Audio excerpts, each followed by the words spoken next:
Amis joueurs, bonjour, ravi de vous retrouver pour une toute nouvelle vidéo sur la chaîne sur Il était un jeu, sur ma nouvelle rubrique, celle que je vous ai proposée dans la dernière vidéo pour vous faire partager vous et vous aussi, votre entourage s'il le souhaite, votre jeu du moment finalement.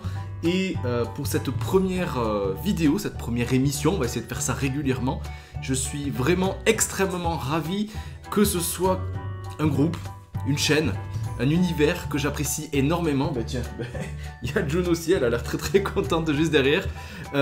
C'est une chaîne YouTube que j'apprécie depuis plusieurs années, on va dire. On part directement de l'autre côté de l'Atlantique, direction le Québec. Ils sont plusieurs et c'est un membre de ce groupe-là, c'est Et-tu Game. Je suis trop content qu'ils aient répondu présent finalement à ce projet-là.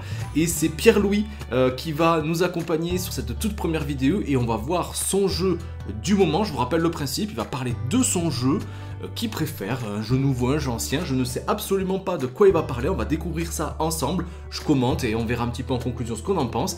Donc ça va être totalement spontané. Voyons voir immédiatement son jeu du moment. C'est parti!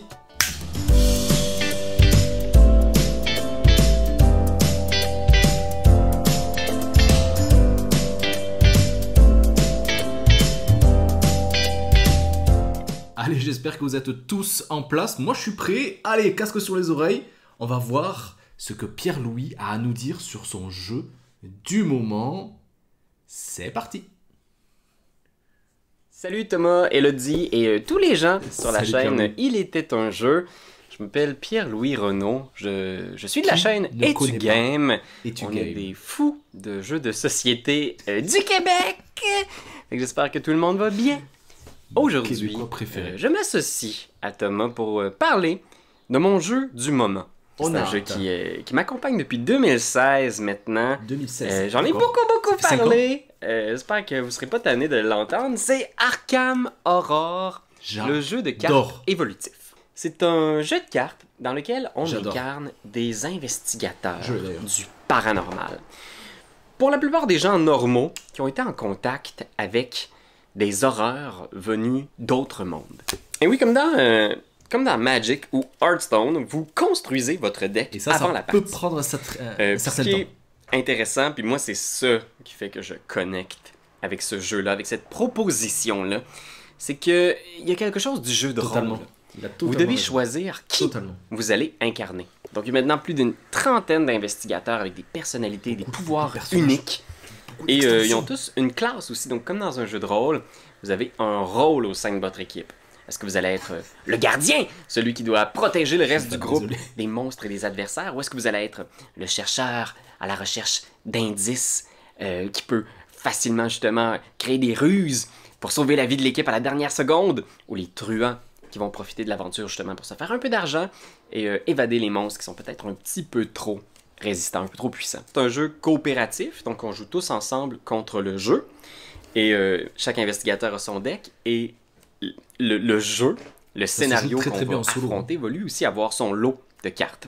Il y a des cartes lieux qui représentent des zones de l'endroit qu'on explore, qu'on peut découvrir. Ça peut être un vieux sous-sol, le grenier, comme ça peut être la cathédrale Notre-Dame, le métro de Paris. Il y a aussi les cartes rencontres. Donc à la fin de chaque tour, chaque investigateur doit piocher une carte rencontre.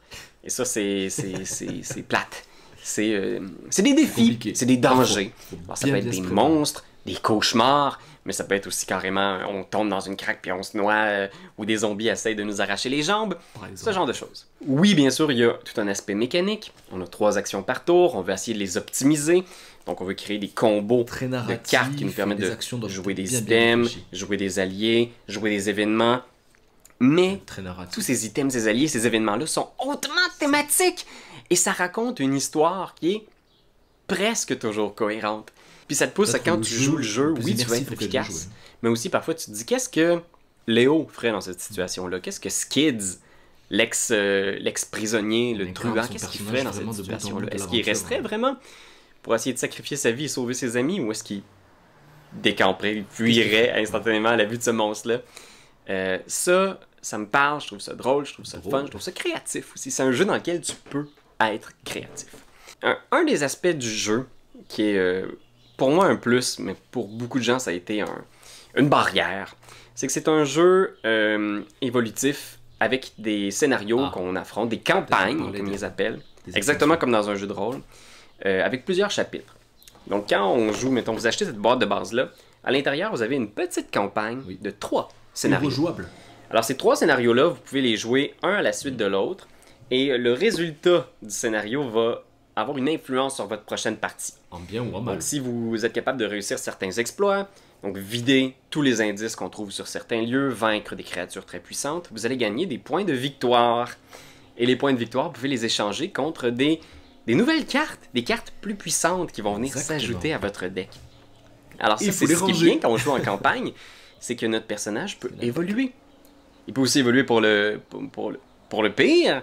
Donc si vous échouez l'émission, vous pouvez quand même continuer l'aventure, jouer le prochain chapitre, mais votre personnage va souffrir de son échec. Peut-être qu'il va commencer avec moins de points de vie, moins de santé mentale, peut-être même qu'il va y avoir une nouvelle carte faiblesse. Moi je trouve ça génial, mais en même temps c'est aussi le modèle d'affaires qui est un peu essoufflant pour beaucoup des joueurs qui voulaient s'y lancer. Parce qu'il y a eu la boîte de base, mais après ça, il y a eu tout un lot d'extensions. À chaque mois, il y avait un nouveau Mythos Pack énormément. Avec un chapitre, une nouvelle histoire. Et quand il y avait 6 Mythos Pack comme ça qui étaient sortis, ben, il y avait une nouvelle histoire qui commençait. Alors là-dedans, vous trouviez toutes les cartes pour jouer un des chapitres de l'histoire, plus de nouvelles cartes joueurs à mettre pour vos investigateurs. Mais là, imaginez, là, ça c'est depuis 2016. À chaque mois, un nouveau pack. J'adore l'accent. ça constitue une banque de cartes déjà incroyable. Puis c'est dur aussi de se lancer là-dedans, de se dire, mais là, moi, il y a tellement de matériel qui est sorti. Qu'est-ce que j'achète? J'ai besoin d'acheter quoi? Ça, c'est-tu correct? J'ai-tu juste besoin de ça? J'ai-tu besoin d'autres affaires? La bonne nouvelle, c'est que Fantasy Flight va changer son modèle d'affaires en septembre. Alors, il n'y aura plus de Mythos Pack. Vous n'aurez plus besoin de chercher, magasiner. C'est lesquels les Mythos Pack qu'il faut que j'achète pour que l'histoire fasse du sens? Ils vont sortir une seule boîte avec toute une campagne à l'intérieur. Donc, vous allez avoir tous les chapitres au même endroit. Vous achetez cette boîte-là et vous avez une longue aventure à vivre avec vos amis. Peut-être en terminant quand même, je dois rappeler, je pense que c'est pas un jeu qui est pour tout le monde. Si l'idée de jouer à Magic vous donne mal à la tête, on va retrouver beaucoup des mêmes codes. Et il y a aussi peut-être, comme dans tous les jeux de Arkham chez Fantasy Flight, une drôle de façon peut-être un peu d'aborder l'idée de la santé mentale en général. Je pense que quand même les créateurs derrière le jeu font un effort titanesque pour que le jeu offre un visage moderne, avec un cast diversifié, varié, des investigateurs qui viennent de partout dans le monde, qui ont toutes sortes d'origines, de croyances, d'orientation sexuelle. Moi, j'apprécie cet effort-là, surtout quand on essaye de représenter un jeu qui se déroule dans une époque qui est, disons-le, quand même un petit peu vieillotte.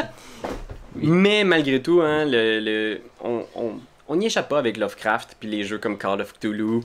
La santé mentale est représentée uniquement comme une ressource mécanique qu'on peut perdre. Oui. Et que quand t'as perdu, ben t'es mort, t'es plus utile, tu peux plus rien faire. T'es fou, point à la ligne. Fait que oui, effectivement, je trouve que peut-être on pourrait éventuellement sortir de cette espèce de façon-là de traiter la santé mentale. Parce que même Lovecraft, dans ses romans, n'a jamais complètement abordé la santé mentale de cette façon-là. Pour lui, la folie, je pense, Lovecraft, c'était de perdre le contact avec la réalité, puis de ne plus être capable de faire la différence entre ce qui est réel, puis ce qui est imaginaire, inventé, puis de voir quelque chose qui est tellement inexplicable, tellement indescriptible, que tu pourras jamais retourner à ta vie normale. Tu pourras plus jamais voir le monde de façon normale.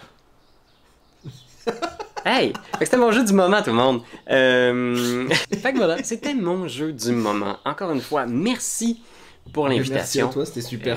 Puis voilà, je vous souhaite un bon été, des bonnes vacances, puis on se retrouve bientôt dans un autre jeu. Ciao! Eh bien, vous l'avez vu, un grand merci à Pierre-Louis d'avoir participé à cette toute première vidéo de mon nouveau concept, le jeu du moment. Jeu du moment, ben, ça fait quand même quelques années qu'il y est dessus, parce qu'il y a énormément de cartes, il y a énormément de boîtes, il y a énormément d'extensions, il y a plusieurs couleurs. Je suis ravi qu'il nous ait fait part un petit peu de son expérience là-dessus. C'est un jeu que j'apprécie énormément. C'est ce que je vous disais, c'est probablement mon expérience narrative la plus immersive auquel j'ai pu jouer.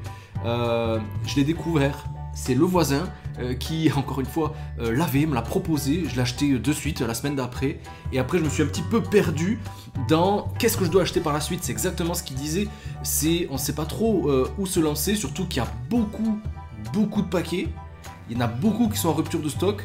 Et quand on est un collectionneur et qu'on a envie de profiter d'une aventure exceptionnelle, eh bien on a envie de tout avoir. Et là, c'est peut-être pas possible en tout cas actuellement. Donc s'il y a des nouvelles boîtes qui vont arriver, ça c'est une excellente nouvelle pour les novices. C'est vraiment un jeu à essayer qui peut être assez punitif. C'est un jeu qui demande de s'investir, où on incarne, où on se sent vraiment dans l'aventure. Le côté horreur, ça fait pas peur, hein.